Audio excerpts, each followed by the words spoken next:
Breaking news 9 दिसंबर 2025 की बड़ी खबर। वंदे मातरम को वफादारी का टेस्ट न बनाया जाए, संसद में बोले असदुद्दीन ओवैसी। वंदे मातरम पर संसद में अमीम नेता असदुद्दीन ओवैसी ने अपने संबोधन में कहा कि संविधान सभी नागरिकों के लिए बराबरी का अधिकार देता है और इस अधिकार को किसी भी तरह की धार्मिक पहचान या प्रतीक के साथ नहीं जोड़ा जा सकता। वतन से मोहब्बत का मतलब है देश के लोगों के लिए काम करना।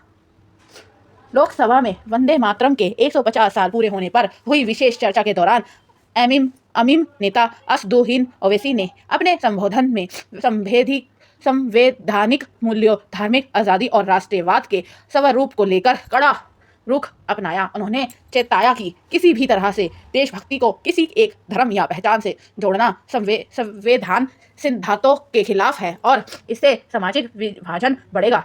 ओवैसी ने कहा कि हमारे संविधान की शुरुआत भी द विद पीपल से होती है, न किसी देवी देवता के नाम से। पहले प्रबंध में लिखे गए liberty of short expression, belief, friend and worship को उन्होंने डेमोक्रेसी का मूल बताया और कहा कि राज्य किसी एक धर्म की संपत्ति नहीं हो सकता। उन्होंने संविधान सभा में हुई बहसों का जिक्र करते हुए कहा कि वंदे मातरम को लेकर भी संशोधनों पर विचार हुआ था, लेकिन किसी देवी के नाम से प्रियम्बल आरंभ करने का प्रस्ताव स्वीकार नहीं किया गया।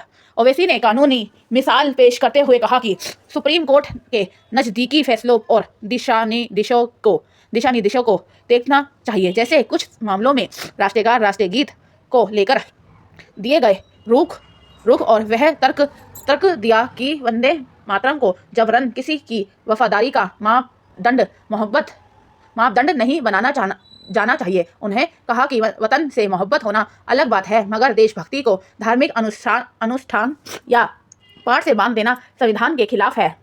उन्होंने कहा कि संविधान का पहला पन्ना ही ख्याल, इजहार, अकीदा, दिन और इबादत की पूरी आज़ादी देता है, तो किसी नागरिक को किसी गुद्धा देवी देवता की इबादत या सजदा करने के लिए कैसे मजबूर किया जा सका है।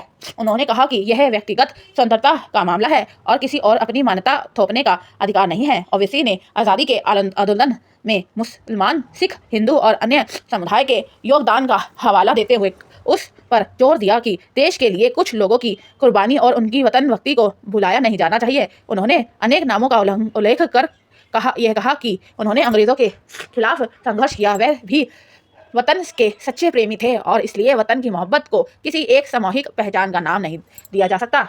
ओवैसी ने कहा कि अगर वंदे मातरम या किसी और प्रतीक को वफादारी के टेस्ट के रूप में अपनाया गया तो वह राष्ट्र के सार्वभौमिकता और समावेशिता को चोट पहुंचाएगा। उन्होंने उदाहरण दिया कि इतिहास में कई नेताओं और क्रांतिकारियों जिनकी देशभक्ति पर आज कोई प्रश्न नहीं उठाना न भिन्न तरीकों से आज़ादी की लड़ाई लड़ी। उन्हें याद दिलाते हुए ओवैसी ने कहा कि वतन भक्ति का माप केवल एक गीत या एक पाठ से नहीं किया जा सकता।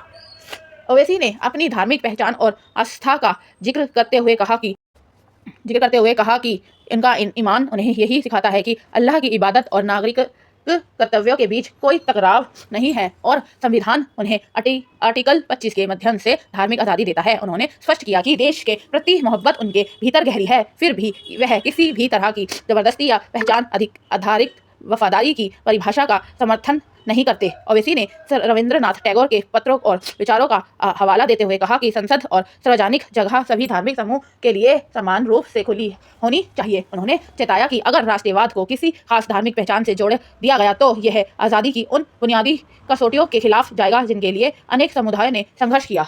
अंत में ओवैसी कहा कि वतन भक्ति का सर्टिफिकेट किसी से छीनने का प्रयास न किया जाए। उनका कहना था कि सच्ची देशभक्ति गरीब, अन्य और उत्पीड़ित को मिटाने में नजर आती है, न कि किसी गीत या अनुशासन पर जबरन टिकाने से। आपकी क्या है राय, कमेंट करके जरूर बताइएगा। ताज़ा खबर डेली को सब्सक्राइब करना ना भूलिएगा, बेल आइकन जरूर दबाइएगा जो आपको लेटेस्ट न्यूज़ मिलती रहे। धन्यवाद।